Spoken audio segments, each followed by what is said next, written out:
ഗതാഗതക്കുരുക്കിന് ആശ്വാസമായി ദുബായിൽ പുതിയ 4-വരി പാലം തുറന്ന് roads and transport authority.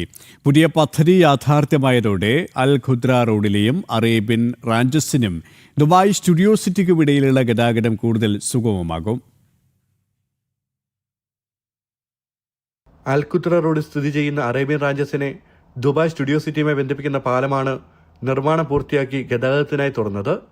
Sheikh Muhammad bin Sayyid റോഡിലെ ഇന്റർസെക്ഷനിൽ നിന്ന് ആരംഭിച്ച് Sheikh Zayed bin Hamdan Al Nahyan Street, Emirates Road എന്നിവയിലൂടെ കടന്നുപോകുന്നതാണ് പുതിയ 4-വരി പാലം. പുതിയ പാലം നിലവിൽ വന്നതോടെ അൽ ഖുദ്ര റോഡിലെയും അറേബ്യൻ റാഞ്ചസിനും ദുബായ് സ്റ്റുഡിയോ സിറ്റിക്കും ഇടയിലുള്ള കണക്ഷൻ റോഡിലെയും ഗതാഗതം കൂടുതൽ സുഗമമാകും. റോഡിന്റെ ശേഷി മണിക്കൂറിൽ 6600 വാഹനങ്ങളിൽ നിന്ന് 19200 ഉയർന്നതായി റോഡ്സ് ആൻഡ് ട്രാൻസ്പോർട്ട് അതോറിറ്റി അറിയിച്ചു. ഇതിനു പുറമെ പ്രധാന ജംഗ്ഷനിലെ ഗതാഗതക്കുരുക്ക് 55% കുറഞ്ഞതായും യാത്രയ്ക്ക് നേരത്തെ നേരിട്ടിരുന്ന കാലതാമസം 113 സെക്കൻഡിൽ നിന്ന് 52 സെക്കൻഡായി കുറഞ്ഞതായും RTI വ്യക്തമാക്കി.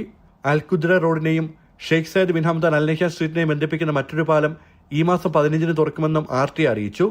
700 മീറ്റർ ദൈർഘ്യമുള്ള ഈ പാലം ഇരു ദിശകളിലേക്കും വേഗത്തിലുള്ള ഗതാഗതം സാധ്യമാക്കും. ജനം, ദുബായ്.